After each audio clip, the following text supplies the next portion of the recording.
الحمد لله رب العالمين والصلاة والسلام على أشرف الأنبياء والمرسلين نبينا محمد وعلى آله وأصحابه أجمعين وعلى كل من تبعهم بإحسان إلى يوم الدين أما بعد فقال المؤلف رحمه الله تعالى ولا تنكرا جهلا نكيرا ومنكرا ولا الحوض والميزان إنك تنسح. Et nakir et munkar, par ignorance, tu ne dois pas nier, ni le bassin, ni la balance, tu es certes conseillé. ففي البيت الثاني والعشرين مبحث عقدي ثان وهو الحوض في عرصات القيامة ففيه مسائل عشر إن شاء الله. En ce 22e vers de poésie, l'auteur de citer un second point de croyance, le bassin au jour de la résurrection.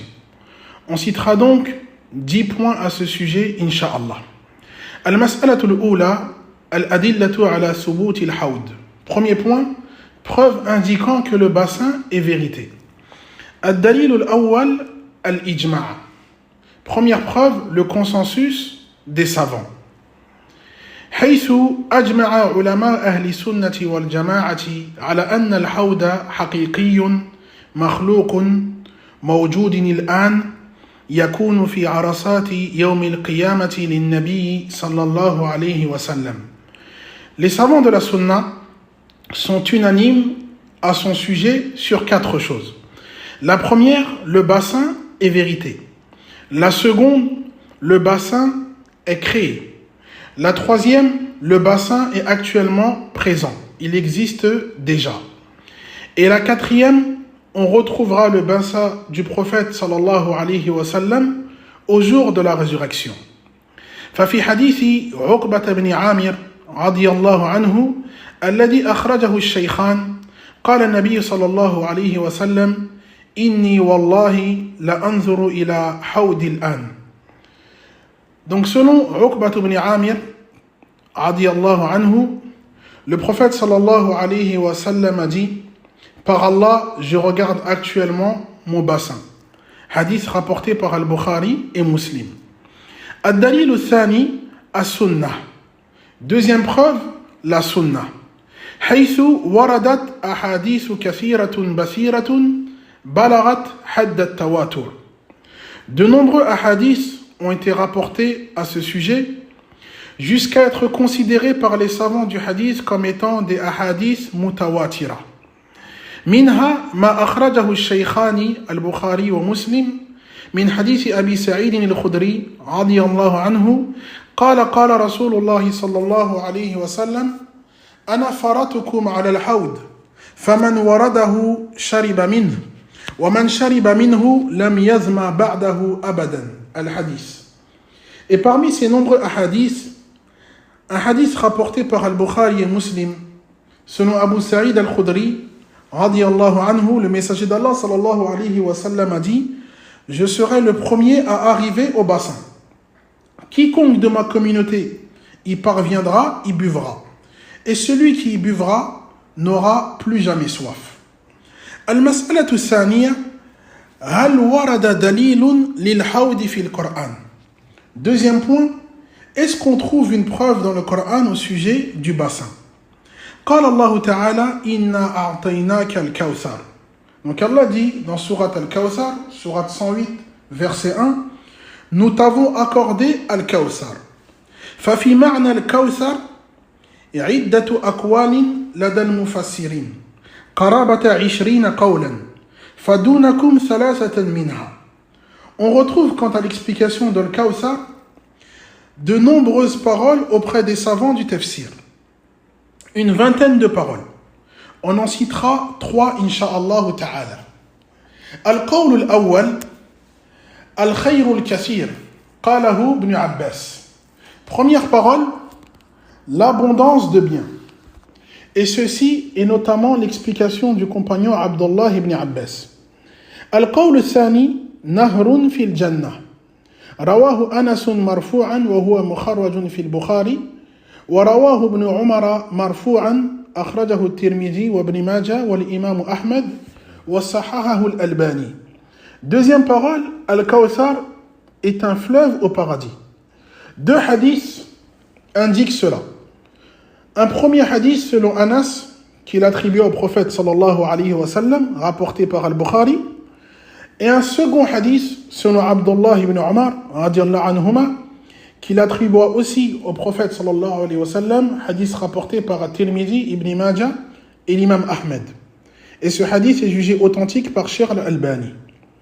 فهذا هو القول الراجح وأما قول ابن عباس فتفسير لغوي عام يشمل النهر في الجنة وغيره مما أعطي النبي صلى الله عليه وسلم. Donc ceci est la parole la plus juste. Quant à la parole de Ibn Abbas, radiallahu anhuma, il s'agit de son sens linguistique. Elle comprend donc ce fleuve au paradis et tout autre bien qui a été accordé au prophète sallallahu alayhi wa sallam. Al-Qawl al-Thalith, حوض رسول الله صلى الله عليه وسلم في الموقف قاله عطاء. Troisième parole, Al-Kawthar désigne le bassin du prophète sallallahu alayhi wa sallam au jour de la résurrection. Et ceci est l'explication du Tabi'i, élève d'Ibn Abbas, Ata. وروى مسلم من حديث أنس رضي الله عنه أنه قال أغفى رسول الله صلى الله عليه وسلم إغفاءه ثم رفع رأسه متبسما إما قال لهم وإما قالوا له لما ضحكت فقال إنه أنزل علي الآن آنفا سورة فقرأ بسم الله الرحمن الرحيم إنا أعطيناك الكوثر حتى ختمها وقال هل تدرون ما الكوثر فقالوا الله ورسوله أعلم هو نهر أعطانيه ربي في الجنة عليه خير كثير هو حوضي ترد عليه أمتي يوم القيامة آنيته عدد كواكب السماء. Al-Hadith. L'imam Muslim rapporte dans son recueil authentique que Anas radiallahu anhu dit: le messager d'Allah sallallahu alayhi wa sallam s'assoupit, puis il releva sa tête tout en souriant et dit à ses compagnons: savez-vous pourquoi je souris? Ou eux lui demandèrent: pourquoi souris-tu au messager d'Allah? Le prophète sallallahu alayhi wa sallam de leur dire: une sourate m'a été révélée. Il récita alors: au nom d'Allah le miséricordieux, celui qui fait miséricorde, nous t'avons accordé Al-Kawthar, jusqu'à finir la sourate. Le prophète sallallahu alayhi wa sallam de leur demander: savez-vous qu'est-ce qu'Al-Kawthar? Les compagnons de répondre: Allah et son messager sont plus savants. Il dit alors: c'est un fleuve qu'Allah m'a accordé au paradis. S'y trouve de grands bienfaits, un bassin dont ma communauté s'abreuvera au jour de la résurrection. Ces récipients sont au nombre des étoiles. Al-Hadith. فلأهل العلم توجيه في حديث أنس إذ الكوثر ليس الحوض على صحيح من أقوال أهل العلم سلفا وخلفا. Les savants d'apporter plusieurs explications à ce hadith, car selon l'avis le plus juste, chez les pieux prédécesseurs et les savants contemporains, Al-Kawthar et Al-Hawd sont deux choses différentes. التوجيه الأول سمي الحوض كوثرا وأطلق عليه لكونه يمد منه. Première explication, Al-Hawd, donc le bassin, a été appelé Kawthar car l'eau se trouvant dans le bassin vient d'Al-Kawthar, ce fleuve au paradis. أخرج مسلم من حديث ثوبان رضي الله عنه قال قال رسول الله صلى الله عليه وسلم يغط فيه ميزابان يمدانه من الجنة أحدهما من ذهب والآخر من ورق. L'imam Muslim rapporte selon Thawban radiallahu anhu que le messager d'Allah sallallahu alayhi wa sallam a dit: l'eau se trouvant dans le bassin provient de deux gouttières au paradis, une en or et l'autre d'argent. التوجيه الثاني الكوثر في اللسان العربي هو الخير الكثير فسمي الحوض كوثرا لما فيه من الخير الكثير والماء الكثير. Deuxième explication, le mot al-Kawthar signifie en arabe l'abondance de biens. Le bassin fut donc appelé ainsi pour les nombreux biens qu'il renferme, ou encore pour son abondance d'eau. التوجيه الثالث سمي الحوض كوثرا لكثرة الواردة والشاربة منه من أمة النبي صلى الله عليه وسلم. Troisième explication donnée par les savants, le bassin a été appelé Kawthar car nombreux seront ceux qui s'y abreuveront de la communauté du prophète Mohammed sallallahu alayhi wa sallam. Al-mas'alatu thalitha, furuqun bayna al-Kawthari wal-Hawd. Troisième point, certaines différences entre al-Kawthar et al-Hawd. الفرق الأول الكوثر نهر في الجنة وأما الحوض فمجمع الماء في موقف القيامة. Première différence, al-Kawthar est un fleuve au paradis, tandis qu'al-Hawd est un bassin au jour de la résurrection. الفرق الثاني الكوثر ورد ذكره في الكتاب والسنة وأما الحوض فورد ذكره في السنة دون القرآن. Deuxième différence, Al-Kawthar a été mentionné dans le Coran ainsi que dans la Sunna, tandis qu'Al-Hawd, donc le bassin, a été mentionné dans la Sunna et non dans le Coran. Al-Farq al-Thalith, Al-Kawtharu nahrun yasilu fil hawd, wa amma al-hawdu fajmajma'u ma'in wa asluhu al-Kawthar.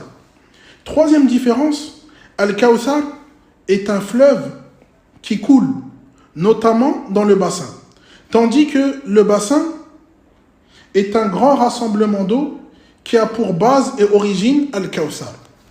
Al-Farq al-Rabi', صفات الكوثر الواردة في النصوص تختلف عن صفات الحوض الواردة في النصوص كذلك. Quatrième différence, les caractéristiques citées au sujet de Al-Kawthar dans les textes sont différentes de celles citées concernant le bassin. فهذه فروق أربعة على أن بين الكوثر والحوض صلة وثيقة. Voilà donc 4 différences entre Al-Kawthar, le fleuve au paradis, et Al-Hawd, le bassin, et il y a malgré tout entre les deux un lien étroit, Al-Kawthar étant la base du bassin. Al-mas'alatu ar-rabi'a mawdi' al-hawd. Ali al-hawd qabla as-sirat ou ba'dahu. Quatrième point, est-ce que les gens buvront du bassin avant la traversée du pont ou après? فلأهل العلم أقوال في هذه المسألة. On retrouve plusieurs paroles à ce sujet. فالقول الأول الحوض بعد الصراط وهو ظاهر صنيع الإمام البخاري في صحيحه. Première parole, le bassin advient après la traversée du pont. Et ceci apparaît comme étant l'avis de l'imam al-Bukhari dans son recueil authentique. القول الثاني الحوض قبل الصراط وممن قال به الإمام ابن كثير المتوفى سنة 40 و70 و700 من الهجرة وكذلك الشيخ العثيمين وغيرهم. Deuxième parole, le bassin adviendra avant la traversée du pont. A notamment adopté cet avis l'imam Ibn Kathir, qui est décédé en 774 de l'Hégire, ainsi que Cheikh Al-Uthaymin et d'autres. وفي كلا القولين أدلة. Et on retrouve des preuves pour ce qu'il s'agit de ces deux paroles. ولابن القيم ما قد يعد قولا ثالثا في المسألة أن في حيز الإمكان أن يكون الحوض قبل الصراط وبعده والله أعلم. Une troisième parole, l'imam Ibn al-Qayyim de dire qu'il est possible que le bassin soit avant le pont et après. Et Allah est plus savant. Al-mas'alatu al-khamisa sifatu hawdin nabi sallallahu alayhi wa sallam. Cinquième point, description du bassin du prophète Mohammed sallallahu alayhi wa sallam. Waradat tilka sifatu fi sunna fadunakumuha. Cette description nous est parvenue dans la sunna. En voici donc ses caractéristiques. As-sifatul ula lawnu ma'il hawdi ashaddu bayadan min al-labani wa ja'a min al-thalj wa ja'a min al-wariq. Premier attribut du bassin, la couleur de son eau est plus blanche que le lait. Et dans d'autres versions, plus blanche que la neige. Et dans d'autres versions, plus blanche que l'argent. وَالْعَرَبُ تَدْرِبُ مَثَلَ شِدَّةِ الْبَيَادِ بِهَذِهِ الْأُمُورِ الثَّلَاثَةِ. Et les Arabes avaient pour habitude de citer ces trois choses-là lorsqu'ils voulaient qualifier une chose de très blanche. As-sifatu thaniya ta'mu ma'il hawd ahla min al-asal wa ja'a ahla min al-asali bil-laban ay al-laban al-mamzouj bil-asal. Deuxième attribut du bassin, le goût de son eau est plus suave, plus doux que le miel. Et dans une autre version du hadith, plus doux que le lait mélangé au miel.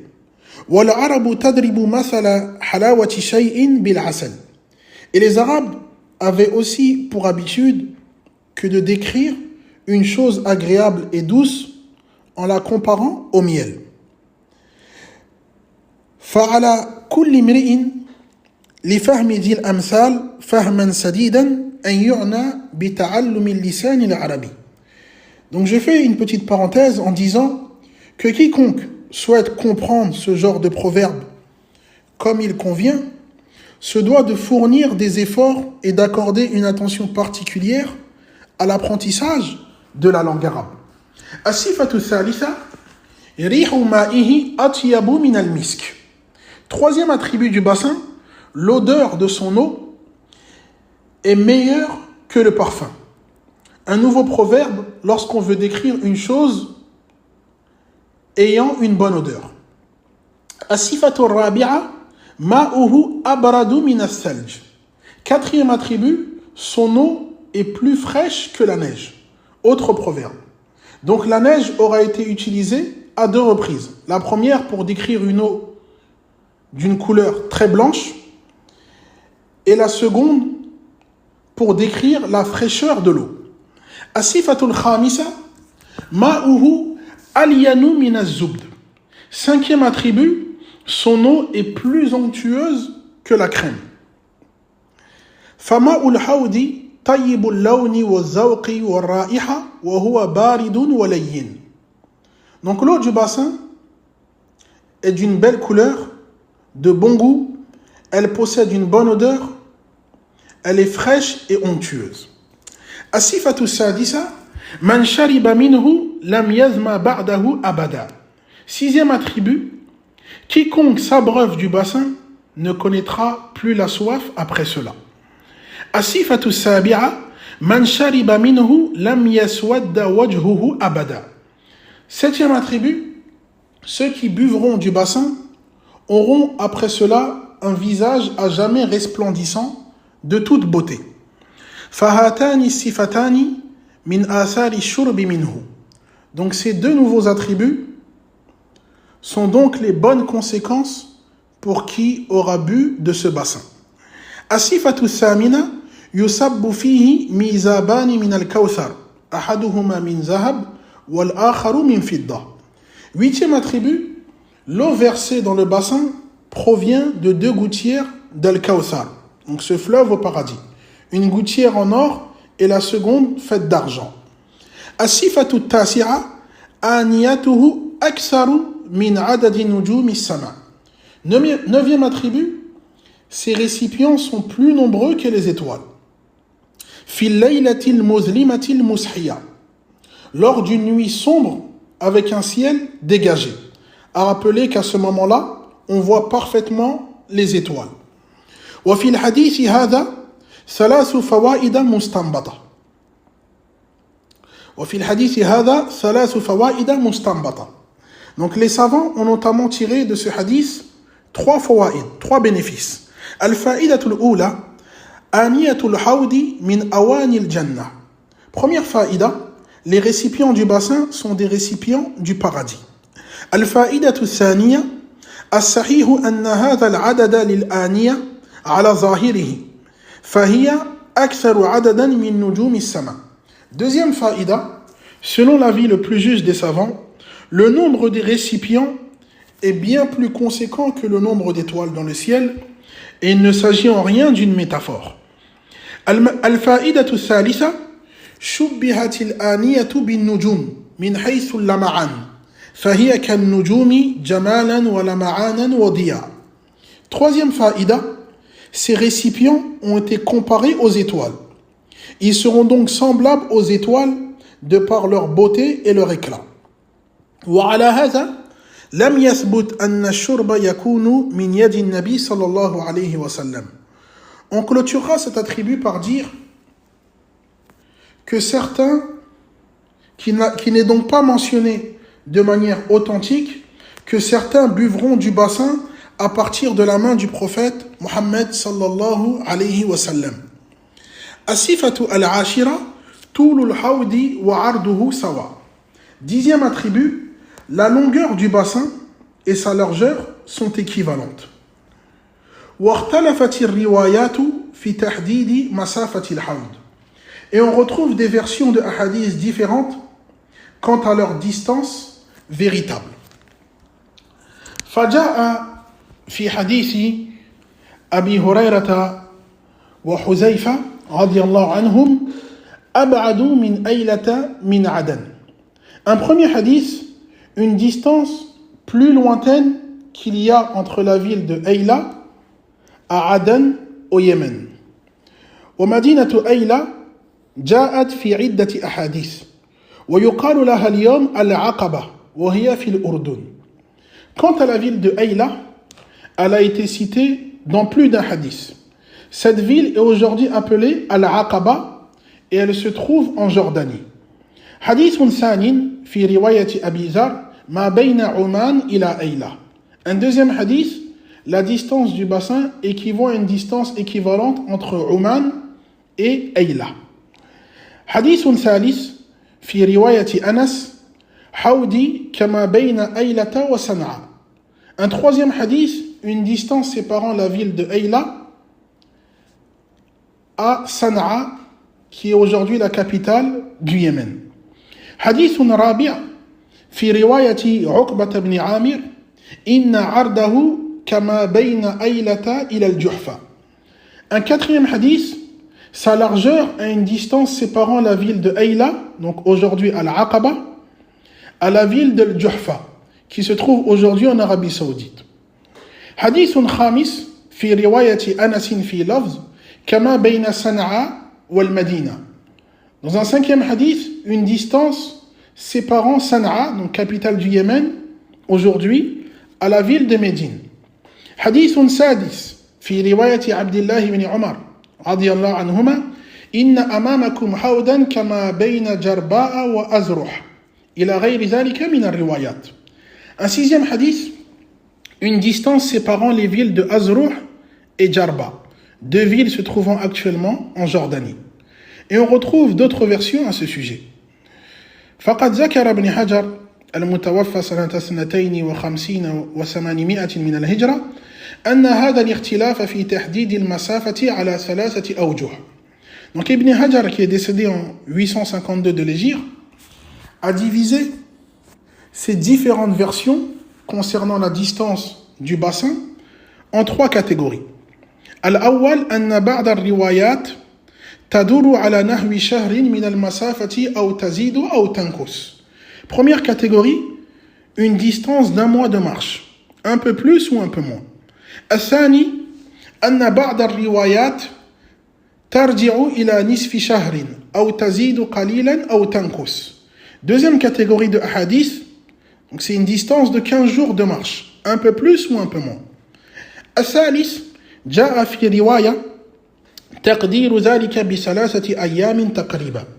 Troisième catégorie, il est venu dans une version ce qui équivaut à une distance de 3 jours de marche à peu près. وقال بعض أهل العلم وهذا الاختلاف في قدر الحوض ليس موجبا للاضطراب والتعارض فإنه لم يأتي في حديث واحد بل في أحاديث مختلفة الرواة عن جماعة من الصحابة سمعوها في مواطن متباينة. Et certains savants de dire, il n'y a aucune contradiction quant à la taille réelle du bassin, et ce pour 3 raisons. La première, ces différentes distances n'ont pas été citées dans un seul et même hadith. Deuxième raison, ces hadiths ont été rapportés par des rapporteurs différents. Troisième raison, les compagnons ayant rapporté ces hadiths les ont entendus à différents moments. وقد تعددت آراء أهل العلم في الجمع بين هذه الروايات فإليكم ثلاثة أقوال. On retrouve plusieurs avis des savants quant à l'explication de ces différentes versions. On en citera 3, Inch'Allah ta'ala. القول الأول سبب ذكره صلى الله عليه وسلم للجهات المختلفة إنما كان بحسب من حضره ممن يعرف تلك الجهات فيخاطب كل قوم للجهة التي يعرفونها. Premier avis, le prophète sallallahu alayhi wa sallam cita des directions différentes en fonction des personnes présentes, en fonction des lieux qu'elles connaissaient. القول الثاني إن النبي صلى الله عليه وسلم أخبر أولا بالمسافة اليسيرة ثم أعلم بالمسافة الطويلة فأخبر بها فيكون الاعتماد على ما يدل على أطولها مسافة. Deuxième avis, le prophète sallallahu alayhi wa sallam informa dans un premier temps d'une distance courte. Ensuite, il lui fit révéler que la taille du bassin sera plus grande. Il en informa donc. On se repose donc sur ces versions-là. القول الثالث إن هذا الاختلاف راجع إلى السير البطيء والسير السريع. Troisième avis, ces différentes distances citées renvoient à l'allure en marchant. Donc, soit une allure lente ou une allure rapide. ومن أهل العلم من رجح هذا القول إذ فيه إعمال لمجمل تلك الروايات والله أعلم. Et certains savants de dire qu'il s'agit de l'avis le plus juste, car il y a en cela la prise en considération de tous les hadiths cités à ce sujet sans contradiction. فذكرنا 10 صفات للحوض. On aura donc cité 10 caractéristiques au sujet du bassin. وبهذا القدر نكتفي وللحديث بقية فهذا والله أعلم وصلى الله على نبينا محمد وعلى آله وأصحابه أجمعين.